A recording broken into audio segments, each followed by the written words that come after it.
and welcome to Book 101 Review. Book 101 is all about the books that I read for the last 40 years, and today I have my special guest. One of her advocacy, channeling wisdom, sparking transformation, and author of several books, none other than Miss Jessica Herman. Hi there. Welcome, Miss Jessica. And can you please introduce more about yourself that I miss? Sure. My name's Jessie Herman. I'm Canadian originally. I live in Milan, Italy. And several years ago, I began channeling the entity group called Vagrian, which is a non physical entity group that shares wisdom of unity consciousness and radical self acceptance. And with working with them and having their messages come through me, I've created several books and several programs. And that's what I want to share with you today. Yes, and thank you so much for sharing your knowledge and wisdom to the world, Miss Jessica. Thank you. So tell us your writing process of all your books.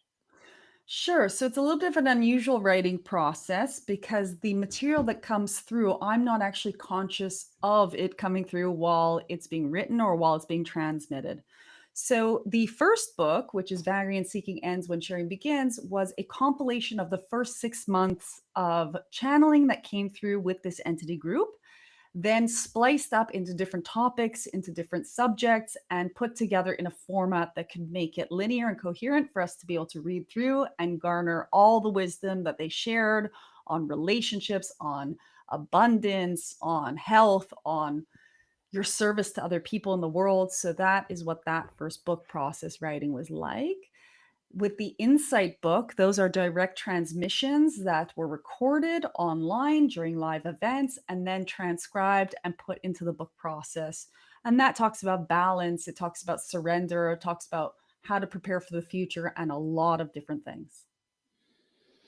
What are your struggles in writing all those books, Miss Jessica? Yeah, sure. So it is a struggle sometimes to write books with Agrian. In fact, I am attempting to write the next book for the last several years because I really do have to collaborate with the wisdom that comes through and wait. And I think this is really akin to other authors and waiting for that inspiration, not necessarily leaning into something like writing writer's block or something like that, Mm-hmm. but I believe that all writers are getting their information, their wisdom, their creativity from a higher source. And it's no different with me and Vagrian. I have to wait for the right moment to be able to bring through their messages. And sometimes that takes a little bit longer than other times. Also, it's a little bit difficult at times to decipher what to include in a book and what to leave out for the next books, etc. So that is a little bit the challenges that I face with them. Interesting, Miss Jessica. What is the very first thing that comes to you when a new book is born? Is it a character, a line of dialogue, a central theme, a specific image you can't shake? So for me, it's more the inspiration of the theme of the book and what the overall arcing message is going to be.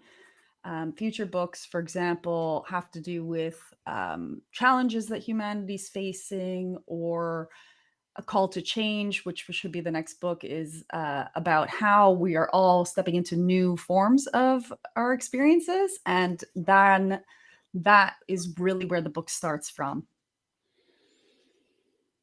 Miss Jessica, every book often starts with a central compelling question. What if, a core question that propelled you to write this particular book?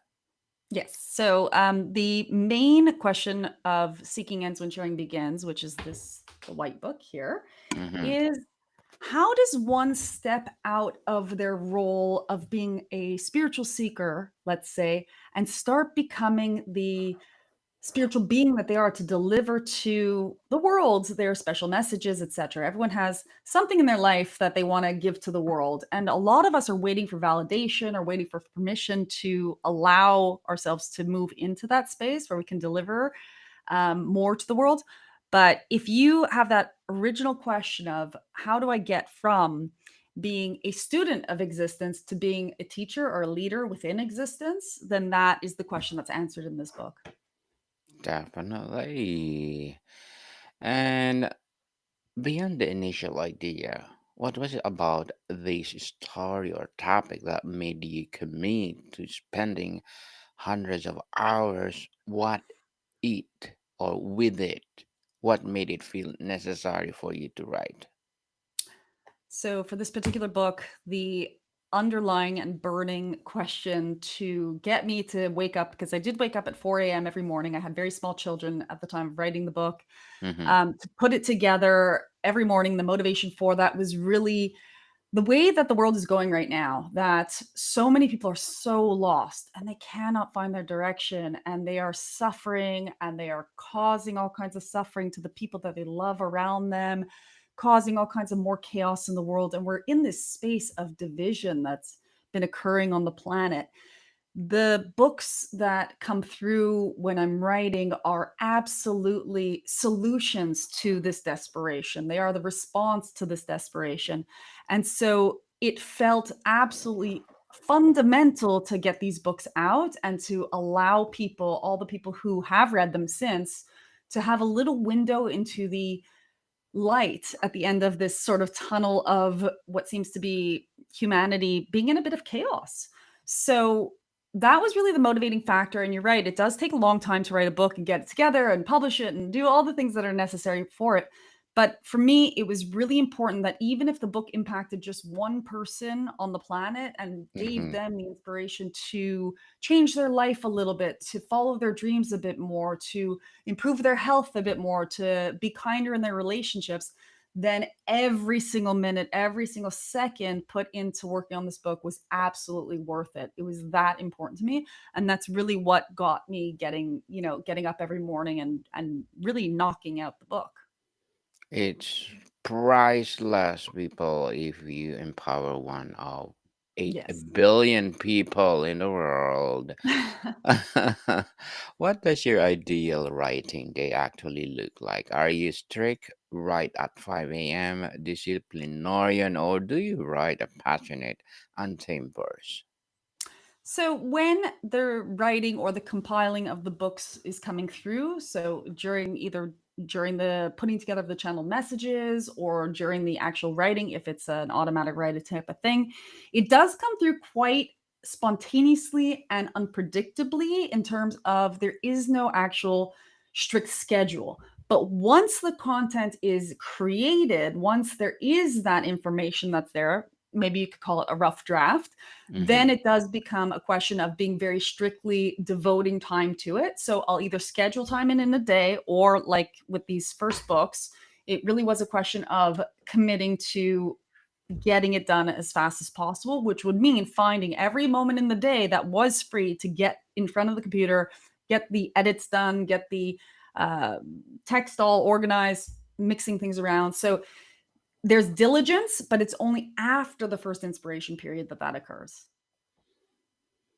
Interesting writing process, Miss Jessica. Are you a meticulous outliner who knows every plot point before chapter one, or you intuitive pantser who discovered the story by writing? Or did that method serve all your books? So, absolutely no outline whatsoever. I do not know what's going on at any point that I'm writing a book. So, it really is all that channeled inspiration. It's not something that is planned out in advance. I might have the main theme, like I said, for future books, but I have no idea what's going to come through or what the wisdom will be. What does tend to occur, though, is that once it begins to come through, then it's almost as if the outline is drawn immediately before each part is written. So I get sort of the entire content in its outline before it then flows through. So that's quite interesting. It does mean it's a little unpredictable writing books. You don't know what's going to happen, but it also is similar to our lives. And that is kind of how we are living our lives, that we don't really know the outline of the entire story. We get to enjoy each chapter as it's unfolding.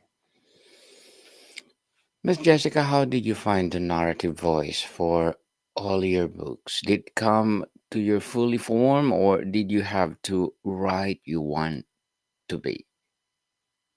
No, so everything that comes through in my books is really fully formed before it even hits my own perception of it or my own opinions of it. So I would say that it is very much inspiration based. It is coming in from a source of collective consciousness or collective information, and that there isn't any sort of strategy or structure behind it before I get started. I think a lot of authors work in this way, in that, yes, you do then reorganize things and clean them up. But in terms of the purity of what would be considered a storyline or the theme that runs through things, it is coming in from an inspirational source. Yes. So where do you do your best writing? Is it a specific room, a cafe, a library, or how does a physical environment feed your creativity? So I love being at home. I'm always working at home, and that is where I do my best writing. It tends to be in the early hours of the morning if it's coming through a new book, and in my space, my comfort zone, in the quiet and the silence of my own space. Yes. Seeking ends when sharing begins. What it's all about.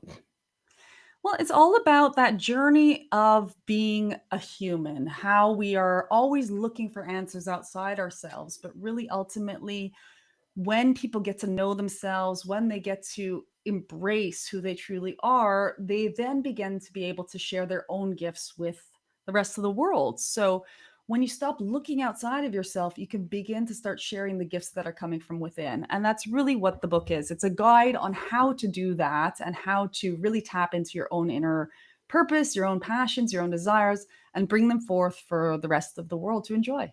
Yes, from the rest of the world. How about the inside, miss?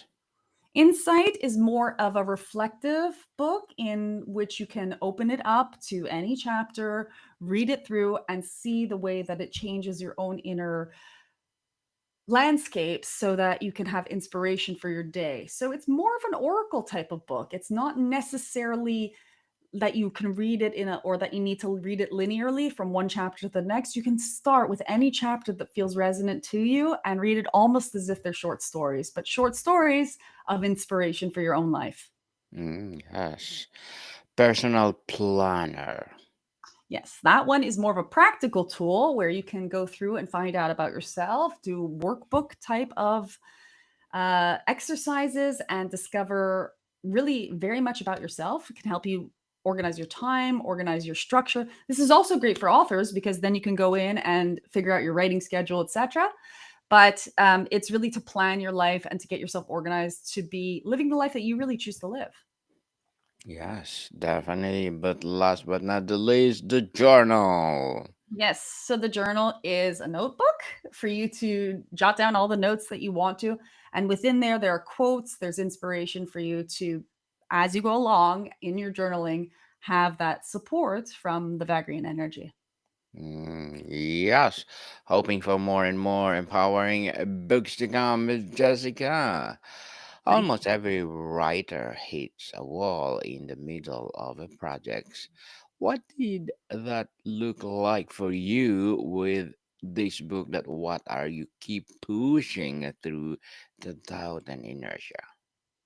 So, yeah, it's not pleasant when you have to have patience. I think walls are a little bit like patience, and they're asking you for that sense of perseverance or discipline. And it can be frustrating, but my advice to anyone who is hitting a wall with whatever project they're in is that trust in the timing of the universe organizing everything around what you're doing. You might be hitting that wall because there's something else in your life that you're being asked to deal with in this now moment, whether that be your health or your relationships or even your own joy. And as soon as you address yourself on a holistic level and nurture the entire human self that you are, your creativity will begin to flow again and you will be able to access more and more of that inspiration. So when there's a wall, allow yourself a little bit of time to enjoy yourself and then come back to it fresh, come back to it new, and see if that flows. And sometimes it's just a question of sitting down and saying, okay, well, I'm going to write for 5 minutes. Force yourself to write for those 5 minutes. You might find out it turns out to be 2 hours of writing. Mm. What was the single most impactful piece of feedback you received from editor or trusted reader that fundamentally changed the manuscript for the better? So it was very important to understand what themes each piece of content were related to make it comprehensible and digestible by the reader. So I had a lot of help in terms of the editing on that, figuring out where each piece fits, because the writing structure, especially of Seeking Ends When Sharing Begins, was almost as if it was a collage of cutting up different sentences, different paragraphs, and then gluing them all back together. And I really believe that it's very important to have that external feedback from an editor or from someone that you're working with so that they have fresh eyes on a project. Because as the writer or as the person that's bringing through the information, as the channel in my case, you will not be able to see where the incomprehension is. So I would suggest always to get tons of feedback and then follow your own inner gut to understand which to apply to the project. Miss Jessica, as an author, what are your short term and long term goals? I would love to have more time to write, more time to be with the books, more ability to reach more people, which is why it's wonderful to come on your show here and let them know really how transformative and profound these messages are. That is really my long term goal with any sort of writing. I think that the written word lasts a very long time, it'll last far after our human lives. And Hmm. so it is really a beautiful contribution that I'm hoping to leave when I'm done with my time here on this planet, so that humanity and everyone who could read these books moves forward and always is feeling more fulfilled in their lives. That's really my end goal. Well, good luck to your goals, Miss Jessica, and Thank looking you. forward for more success. And what would be a piece of advice for those people out there who want to be an author like you? Sure. My advice at this point, having published a couple books, is just do it. Just go ahead and write your book. Don't worry too much about what's going to happen with it, where it's going to go to. Pardon me. God bless But you. allow yourself to take the leap of sharing what's inside of you, even if you don't feel like it's the best thing you've ever done. You can only feel that way if you've improved during the process. So allow yourself to write, allow yourself to put yourself out there, allow yourself to fearlessly dive into your dreams and goals. And I swear there's no better way to live life. So go ahead, write your book, follow your passion, follow your dream, and begin sharing your gifts. Begin sharing your gift, people, and stop procrastinating. This will be your legacy to the world. Miss Jessica, thank you for that advice. And can you please recommend a book or books that influenced your journey? Yes, sure. So, some books that have influenced my journey are The Autobiography of a Yogi, which is a very beautiful book by Paramahansa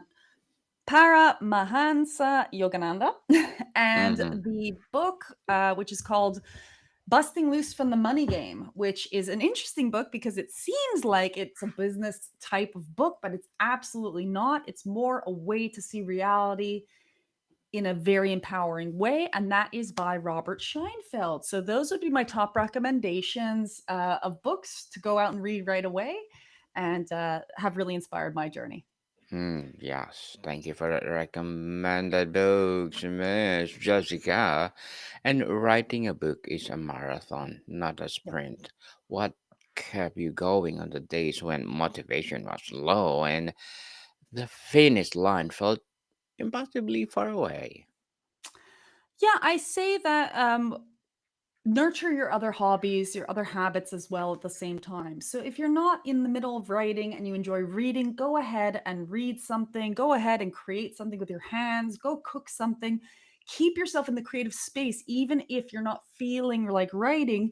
Do it in some other way. So you're taking a little bit of a step away from the writing process, and then you'll have the energy to come back. Like you said, it's not a sprint, it's a marathon. So you really do have to keep nurturing yourself and nourishing yourself so that you have the energy to go ahead and continue the project, because it can be very long, that's for sure.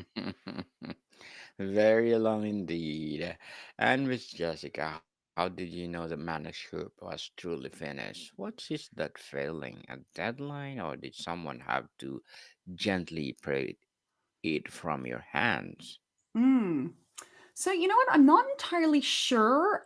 It was more of a sensation of completeness that everything was exactly as it needed to be, everything was in order, everything was in the right place. So, I would say up until the point in which it was finished, I didn't know it was near being finished, and then once it was finished, I knew. So, it's a very strange sensation, but it's very much a visceral thing. You just go, "Ah, it's done." And then, of course, there's, a million edits to look at, and to polish up, but there's also a moment at the editing process where you go, "You know what? This is good enough," because you can edit forever if you wanted to. But it became important to get the book out. So it wasn't so much there was an actual deadline, but it started to feel like an urgency to finish up this project and start on the next. Yes. So, Miss Jessica, now your books is out in the world. What has been the most surprising or moving reaction from a reader? So it is always surprising to me to hear when a reader or a participant, someone who is involved in my work, tells me that they carry the book around with them in their backpack every day of their life, even though they finished reading it, or that it is so doodled in and so many notes have been taken in it that they've had to buy a second copy just to keep on their bookshelf because this other one has become a tattered and worn out manual for their life that they've put millions of bookmarks into. Some have even brought me those books to see when I've met them in person, and it has been absolutely so fulfilling to see that someone is actually using these books to transform themselves, to transform their own lives, and it has impacted them so deeply. There are different people for having read it. So that really, again, my goal was to impact one person, and I've had the blessing of being able to impact hundreds of people through these books. And this momentum is continuing. So I'm so honored to have been part of everyone's journey. hmm So, Miss Jessica, what is the core feeling, idea, or question you hope lingers with a readers long after they turn the final pages of your books? So I really hope that people, when they're finished reading these books, have a beautiful understanding of how unique and beautiful they are and how their own gifts are just the world is just waiting to hear from everybody. The world is just waiting to hear what you have to share. And if someone can close the book and feel inspired to be more themselves, then that is just absolutely gorgeous. Priceless, people. Yes. Priceless.